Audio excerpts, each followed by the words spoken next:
Chers amoureux du livre, nous sommes avec l'auteur Aïcha Ouattara pour s'enrichir sur son œuvre Sous le poids de la tradition.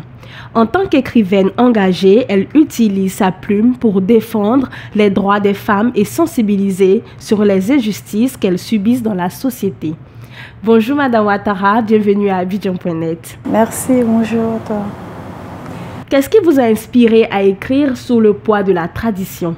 J'ai d'abord écrit Sous le poids de la tradition par rapport à une petite histoire que je venais d'apprendre. Il s'agissait en fait de certaines pratiques culturelles nocives à l'homme. Voilà, donc dans ce livre, je dénonce les pratiques culturelles nocives à l'homme. Alors l'histoire qui m'a inspirée, c'était en fait l'histoire d'un cousin à moi qui était sur le point de se marier, qui avait trouvé sa bien-aimée, ils étaient sur le point de se marier. Et là, les deux familles se sont opposées au mariage juste à cause d'une histoire de tradition. Parce que mon cousin faisait partie d'une lignée qui était, je ne sais pas si je vais dire, contradictoire à une autre lignée. Selon la tradition, ces deux lignées ne pouvaient pas s'unir. Donc c'est parti de là, c'est comme ça que les deux parents étaient contre cette union. Donc moi, ça m'a vraiment frappé, ça m'a vraiment choqué de savoir qu'une tradition pouvait empêcher deux personnes de s'unir. C'est comme ça que j'ai décidé d'écrire Sous le poids de la tradition. Pourquoi avez-vous choisi de traiter des thèmes liés à la condition féminine due aux traditions? J'ai décidé de traiter ce thème parce qu'en fait, lorsqu'on parle des traditions, surtout des pratiques culturelles nocives à l'homme, c'est plus axé sur la femme. Le mal indexe plus la femme que l'homme. Par exemple, je parle de mariage forcé. Lorsqu'on parle de mariage forcé, en général, c'est la femme qui souffre dans le mariage forcé. Et je parle également de violence conjugale. Lorsqu'on parle de violence conjugale, c'est toujours la femme qui souffre. Et l'excision également, c'est la femme. Donc, c'est en fait de ces pratiques que je parle dans ce livre. Vous venez de le mentionner, nous avons pu lire des excisions, des viols, des mariages forcés, des violences conjugales qui ont détruit des fleurs. Quel message souhaitez-vous transmettre aux lecteurs à travers cette œuvre? J'aimerais tout d'abord dire que dans ce livre, je ne dénonce pas la tradition en général. Je me dis qu'il faut associer modernité et tradition. Nous devons revoir les traditions, les pratiques culturelles qui font plus de mal que de bien, tout en gardant la tradition elle-même. Alors mon message, c'est de sensibiliser d'abord les parents qui continuent de pratiquer ces coutumes qui font plus de mal que de bien. Voilà. Nous pouvons garder notre tradition, mais il faut qu'on essaie de revoir ces pratiques qui font plus de mal que de bien.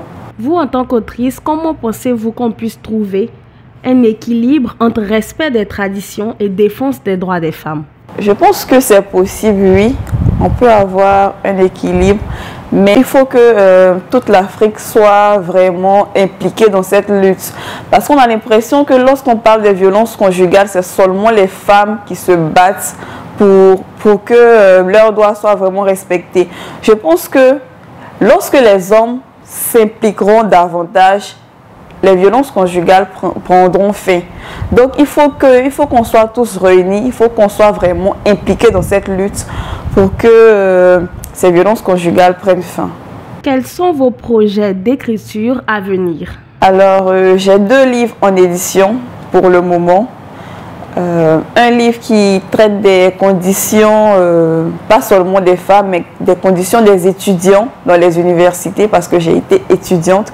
J'ai vu leur vie, j'ai vu leurs conditions de vie à l'université. Et je parle un peu de ça dans le prochain livre qui sera bientôt sur le marché. Vous êtes l'initiatrice d'un concours littéraire. Quels sont selon vous les moyens d'encourager la lecture et l'écriture chez les jeunes ivoiriens?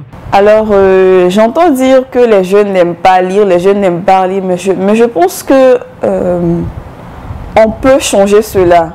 Voilà. À travers les concours littéraires, lorsqu'on part dans les établissements, lorsqu'on fait les conférences, lorsqu'on échange avec les jeunes, on se rend compte qu'en fait, qu'ils ont envie d'apprendre, qu'ils aimeraient avoir l'amour de la lecture. Alors, c'est à nous de leur donner vraiment cette envie en les incitant à écrire, à raconter leur petite histoire. Qui sait, on pourra déceler plusieurs talents et plusieurs auteurs à venir. Vous, en tant qu'écrivaine engagée, pour vous, quel rôle peuvent jouer les livres et surtout vos livres sur les changements de mentalité africaine qui croulent encore sur les pesanteurs de la tradition? Je pense que mes livres ont beaucoup à faire. Mes livres pourront changer plusieurs choses. Mais le véritable problème, comme on le dit, c'est l'Africain qui n'aime pas lire. Voilà, quand il faut cacher quelque chose en Africain, il faut le mettre dans le livre. Je pense que pour que ces choses-là changent vraiment, il faut d'abord emmener les Africains à lire. Voilà. Et lorsqu'ils aimeront, on fait la lecture, je pense qu'on pourra gagner ce combat. Voilà. Vous pouvez regarder la caméra et inviter les babinotes à lire Sous le poids de la tradition. Alors, je vous invite à lire Sous le poids de la tradition. D'abord parce que la lecture, c'est la clé de la réussite. Et parce qu'à travers ce livre-là, vous allez comprendre plusieurs choses. Et comprendre également qu'il faut garder notre tradition tout en essayant de revoir les pratiques culturelles nocives à l'homme. Il faut oublier le passé et penser à l'avenir. Merci à notre auteure Aïcha Ouattara d'avoir été des nôtres dans ce numéro d'Espace littéraire sur Abidjan.net. Vous, babinotes, n'hésitez pas à vous procurer Sous le poids de la tradition. Vous verrez qu'il y a des traditions dont il faut absolument se défaire. À la semaine prochaine pour une nouvelle émission.